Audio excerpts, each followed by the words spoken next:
Donc après, Camille, si justement il y a des questions qui sont plus précises justement et qui pourraient aller plus dans le détail, on peut y répondre On maintenant. en a plein. Alors, on va prendre une première question de Baptiste.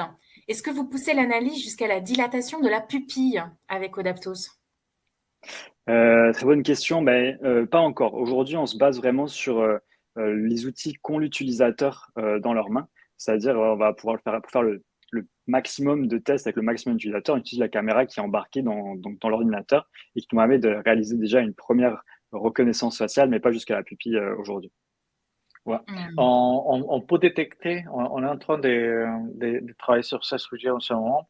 Euh, il y a une question que je voudrais enchaîner avec celui-là, c'est il y a une personne qui a posé une question sur comment élever les biais de les races et les procès discriminateurs dans les IA. Ça, c'est super important, je vais l'adresser un moment.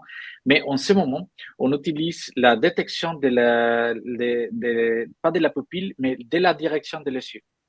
Et Mm. ça, c'est un de notre prochain avancement technologique, c'est qu'on peut regarder à travers de la caméra la position où la personne regarde dans l'écran pour pouvoir déterminer des maps de chaleur de la personne quand elle utilise un outil, mélangé avec les expressions de la personne et les émotions de la personne.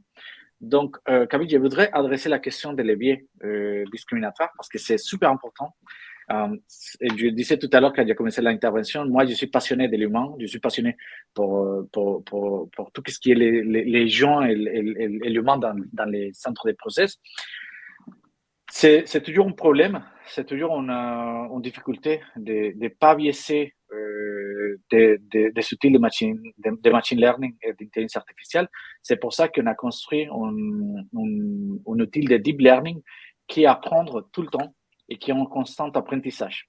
Mais surtout, qu'on s'est basé sur des théories de psychologie cognitive qui permettent de déterminer qu'il y a 7 émotions basses à l'être humain sans importance sa race, sans importance son origine, son horizon. On sourit, ça sera toujours une souris. Et c'est pour ça qu'on fait un point avec l'analyse multidimensionnelle et analyse des sémantiques et linguistiques et de l'intonation. Parce que comme ça, on peut, même si c'est une personne, par exemple comme moi, que moi je suis latent, j'ai une manière de parler différente, j'ai une manière d'intonner les voix de manière différente, on peut faire des précisions sur ce sujet chez Odaptos. On sélectionne la langue de la personne, la langue racine de la personne et faire des entretiens en multilangage. Et comme ça, on va pouvoir réduire les discriminations et ce type de soucis. Super.